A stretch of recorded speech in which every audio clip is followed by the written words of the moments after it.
Here are the 5 important lessons I learned in my self-improvement journey as of this moment. Before I begin the video, there are sources down in the description that can help you out on your self-improvement journey. And for now, let's continue on with the video. First lesson is that self-improvement isn't for you, at least not for you alone. So one of the biggest realizations I've had recently is that, and it's not necessarily too recent, but this year specifically, is that self-improvement is not for you. It's more for what you can represent. It's more for what you can provide to other people, to your immediate family, for example, or your friends or your partner, your future children, etc.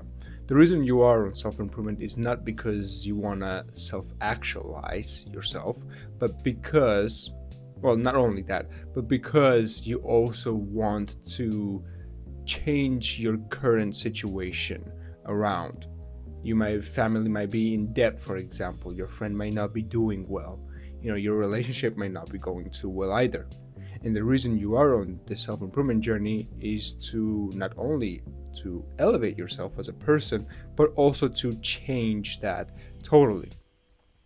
Change the situation, change the environment that you live in, and live the best life you can live. You don't want it only for your egotistical self. Some people do it, and when you do self-improvement purely for egotistical sense, then that leads to a very miserable self-improvement, because I've been in that situation, and I can tell you that if you don't have anything beyond yourself to aim for when you are on that journey, then you will not have a great time at all. So having that mission, having that purpose and aim that is outside yourself is an incredible way to not only get more motivation throughout your self-improvement journey in general, but also be more disciplined and have clear vision of what is good and what is bad, and what is more of benefit of you and to others, and what is not. So the first lesson is that self-improvement is not for you alone. It is for your family. It is for your own future children. For example, if you still have children, then it's for your current children, your partner, right? Your friends that you're going to make along the way. It is for them as well, because you have to be the role model for those people and for the future people that are going to look up to you and are probably already looking up for you as well. So be the role model and look outside yourself and be focused on that instead, because that is the true greatness of self-improvement that you can provide for other people besides yourself. Second lesson I learned in my self-improvement journey is that mental health is everything. Absolutely. Mental health defines how consistent you're going to be in your habits. Your mental health is going to affect how motivated you are on a daily basis, how much time you dedicate to the work, the important work that needs to be done. It also will define how healthy you are in relationships, how healthy do you communicate with others. Just there's these layers of things that mental health affects. And of course, most importantly, how you feel on a regular basis, right? What is your default emotion? Your mental health will define that. And so doing the habits that take care of that is an incredibly important thing to do. Meditating, journaling, regular exercising, going outside in general and touching grass. You're not supposed to be doing self-improvement only at home. You're supposed to be going outside, socializing as well, spending time with friends, being vulnerable and open around people that you trust, obviously, because it can be relieving, and just doing everything that just takes that stress off of you, takes the weight off of you, and you just feel better because of it. You take care of yourself, you take care of others, and your mental health just instantly improves. Do the good habits, because they will improve your mental health, because mental health is everything and you have to take care of it. Lesson number 3 is that your body is a reflection of your mindset. I already made a video about this, so I'm not going to go too much detail into this. The video is called Your Body Says a Lot About You, so go check that out. But essentially what that means is that your body, your aesthetics of how you look, is more or less a direct representation of what kind of mindset you have, not only towards self-care, but also towards life in general. Because to have a good aesthetic physique or to be strong in general physically, you need a lot of discipline, you need a lot of strength and perseverance and grit to achieve that. And because of that, you can see the results of your mindset in your body, of how much time you dedicated to your body.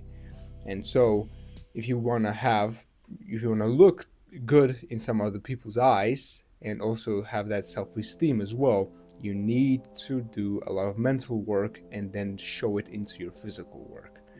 And because it will show, other people will see it, and you yourself will see it every single day when you're looking in the mirror. So your body is a reflection of your mindset. So if you want to have a top tier mindset, you definitely need to have a top tier physique as well, or at least be physically able and strong to defend others, defend yourself, your loved ones, and just, be confident in your body, being confident that you can use your body and it will not give up on you. You won't give up on the smallest hurdle that you're going to meet. So your body is a direct representation, more or less, of the mindset that you have. Lesson number 4 that I learned in my self-improvement journey is that learning is power. And the learning that I mean is not necessarily from books either. You can read a lot of books, you can learn a lot of it, but if you're not going to integrate that into practice, then it's just kind of fizzles out anyway. So the learning that I'm talking about is theoretical and also practical part. Let's say you read books on finance, but you don't actually implement them in practice, then you haven't really learned them, if you know what I mean. But if you read books and then you try to put them in practice, then that means you're learning very rapidly in that case. And in self-improvement, if you really want to achieve all of your goals, then learning is an incredibly powerful tool. It's an incredibly powerful thing to do in general, because you're not learning about the world in general, but also we are introspecting, we are looking deep within ourselves, and we try to find the things within us to learn, and then take that, integrate it, and elevate ourselves. We have to learn about ourselves, learn about the world, how the world functions, how the individuals function, society functions, money functions. And when you have the knowledge, when you have a good knowledge of something or many things, if you're a polymath, then your life becomes easier, definitely. And you're also able to make more rapid progress because of that, because you're able to integrate lessons and knowledge from these different fields and then use them for a specific purpose that you need to, which is an incredibly powerful tool that you can have. It's an incredibly powerful skill you can have, that is going to make you unstoppable. So keep learning, keep reading, keep experiencing the world, keep introspecting, because that will take you to levels above and beyond what anyone can go. And if you want to get that exactly, there are links down in the description. As I said in the beginning of the video, they are going to do exactly just that for you. Fifth and final lesson that I learned, which might be more or less controversial, is that pain does not necessarily equal growth. We have been messaged, there's been a lot of rhetoric all the time from any kind of self-improvement influencer, including me, that in order for you to grow, you need to suffer. That is not true, not necessarily. You see, from my observation, a lot of the times the suffering that is coming from growth is purely self-made. And because of that, we think that because we're suffering, we are naturally growing. But the problem here is that since that suffering is self-made, we actually can make it easier for ourselves to grow. That might be a bit controversial because a lot of people will tell you that you need to suffer. I have told you that as well in my previous videos.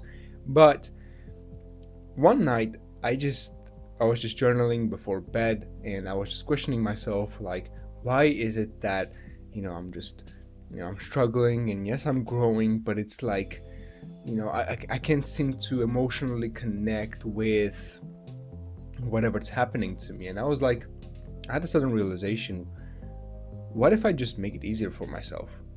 Like, the only person that's getting in your way to grow is you.